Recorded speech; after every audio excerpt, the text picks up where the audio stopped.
Welcome back to Humanities 2. I'm Ivan Spencer. I'll be your professor today. And today we're going to be looking at Darwin. And we're going to see how Darwin is a final key to a naturalistic view of human nature. In a way, Darwin is going to complete some of the trends that we've been seeing and themes that we've been seeing with the Enlightenment. We're going to move from a deistic view of the human being all the way up to a naturalistic view of humans now. And Darwin is the final kind of chapter in that story. So you might be asking yourself, why Darwin in a course on the humanities? This is a good question because after all, Darwin is a scientist, a biologist, and isn't that a scientific topic, and this is the humanities? Well, yes, that's true. But the impact and the continual force of Darwinism reaches far, far beyond the sciences. Nothing in the entire academic curriculum today remains untouched by evolutionary theory. Even theology today, in some ways, has been touched by or has to respond to evolutionary theory. And so it is a pervasive theory that has many, many long tentacles. So Darwinism is the unquestioned assumption today in the contemporary university. And the corollary methodological naturalism is going to be something that pervades all of these disciplines as well and dominates all these fields of knowledge and to a great extent even the humanities today. So our overarching themes for the humanities, if you remember, includes the rise of modern science and the imposition of methodological naturalism upon the humanities, and also the decline of religious influence. And nothing does that much more than, or nothing rivals Darwinism for these things. So nothing really tops Darwinism for propelling all of these themes forward. Entire bookshelves, if not entire library shelves, have been written and will be written in the future on Darwinism and the effects on a whole host of human issues and existential concerns. So the key themes that we will see today are natural selection, the very popular phrase that we hear all the time, survival of the fittest, the idea of a common ancestry, and then of course we need to look at the whole creation versus evolution debate. And we'll see why that's important here in just a minute. So those are some of the themes that we'll see. The key people, of course, Charles Darwin himself, but also another fellow named Alfred Russel Wallace, which we will see. He was very important for this theory as well, and in some ways parallels Darwin, and in many assessments, he is a co-discoverer of some of the theories, especially natural selection, and also Charles Lyell. Other people of lesser interest, but still important for this story, are Jean-Baptiste Lamarck, a French biologist, Herbert Spencer, an English sociological thinker, and then George Cuvier, another French biologist. So each of those has some part in this story. Some of the key texts that we're going to consider today from our selections are The Voyage of the Beagle, written in 1839, The Origin of the Species. This would be Darwin's magnum opus, written in 1859. And then also The Life and Letters of Charles Darwin. We're going to read one of those and kind of look at some of the unique characteristics there. And then one that we don't have any selection from, but nevertheless is a highly significant work, The Descent of Man, published in 1871. So let's just kind of go back and look at a very brief life of Darwin. There are many biographies of Darwin and a lot of good ones. And it's a very good story too, by the way. But we're just going to look at some of the brief overviews of his life, things that we need to know to go forward. So to understand how Darwin arrived at his groundbreaking discovery, let's just retrace a little bit of the history. He was born in 1809 in Shrewsbury, England. His mother was the daughter of Josiah Wedgwood. You may have some of Wedgwood's famous porcelain in your pantry somewhere. But the whole Wedgwood line of porcelain comes from this family. Now, when When her father died, when Josiah died, he left her 25,000 pounds, which at the time was an extraordinary sum of money. It would be several $1,000,000 today. And so Darwin is going to be raised in a family of some affluence. He aimed to be a doctor like his father while at Edinburgh when he went off to school. But he really didn't like medicine. He couldn't stand looking at dissections and autopsies and things of that nature, and it really turned his stomach. And you have to remember too that at this time medical procedures were done, surgeries were done without anesthesia. This is before chloroform, and so it was quite a gruesome and shocking thing to be done at the time. And so he really didn't like this too much. And so eventually he just kind of ambled along. And of course his father at this time is now a widower. His mother had passed away. And his father never remarried, but his father wanted him to go on and become a doctor, which was a family tradition. And anyway, he kind of just was aimless for quite some period in his life as a youth. But he eventually moved to Cambridge, and his dad had finally settled on him becoming a minister. It was like, well, if you can't do anything else, you can become a member of the clergy. And so while there, he became close friends with a guy named John Henslow, who got him interested in biology, and then Adam Sedgwick, another professor of geography. And so Adam would take, or Dr. Sedgwick would take Darwin out on excursions, geological explorations and so forth, doing field work and so forth. And he took to this quite well. He loved this kind of work.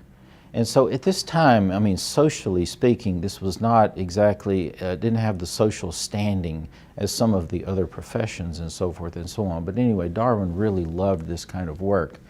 And so he began to study geology and take excursions with Adam Sedgwick. And then Henslow is going to suggest that Darwin take an open position on an overseas expedition that would be leaving in 1831 aboard the now famous HMS Beagle.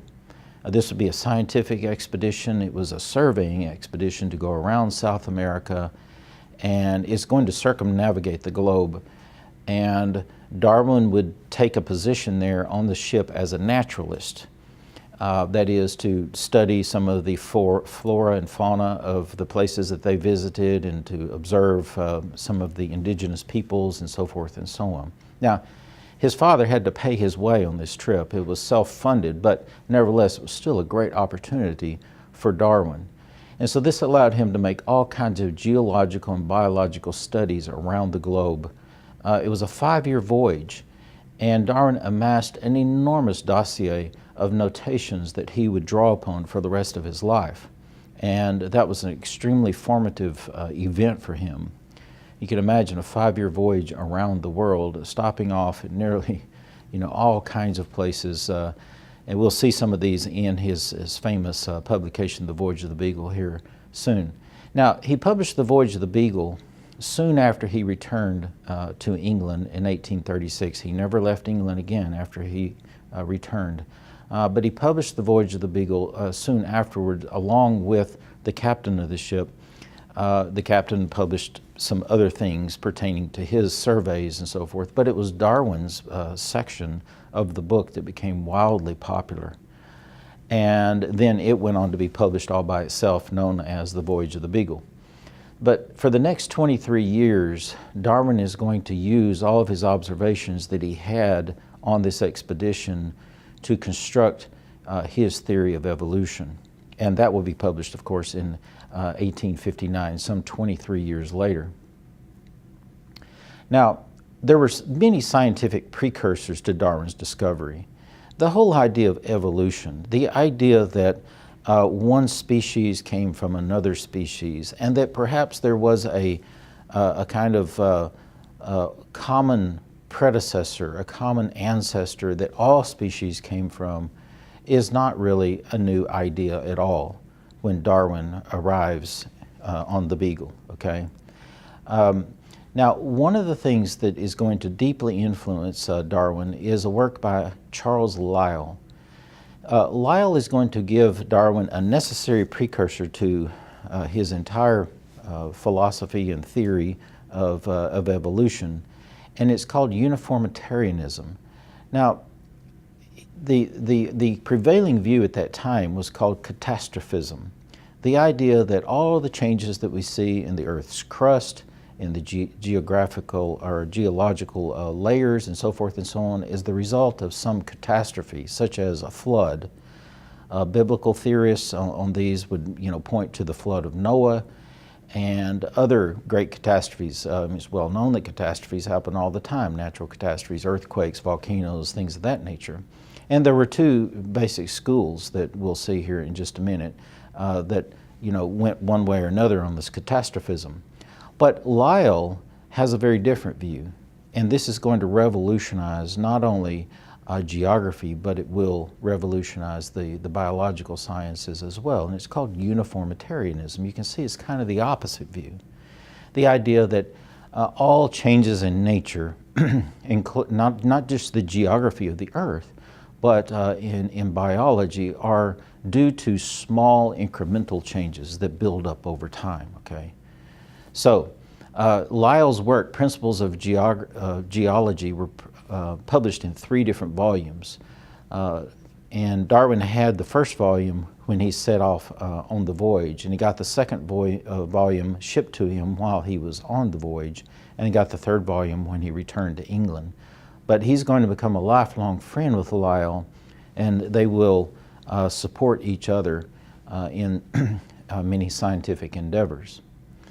And so this is the prevailing view today as well, for the most part, is this uniformitarian view. It really comes down to a philosophical assumption, but it is one that has proved to be quite productive for interpreting natural occurrences, natural phenomena. So the basic idea, again, nature operates uniformly over vast periods of time. And so this led people to think that, well, maybe the Earth is very, very old, which went against the prevailing view at the time that the Earth was very young due to the biblical record. And so long stretches of time are needed for these small incremental uniform changes to stack up. Okay, you can see in geology the layers of the Earth amass very slowly.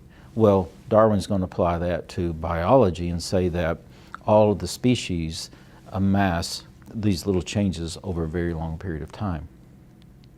So Lyell's views countered the catastrophic views, or the catastrophism view, that claimed that there were short, violent events that formed great geographic features, layers of the Earth, mountain ranges, and so forth and so on.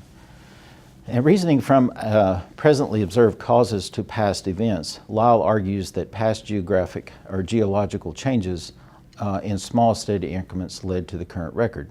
Now, he was really arguing against Cuvier. Remember the guy that we mentioned at the beginning of the lecture, a French geologist who held to the catastrophic view. He was a paleontologist, and he insisted on the catastrophic view.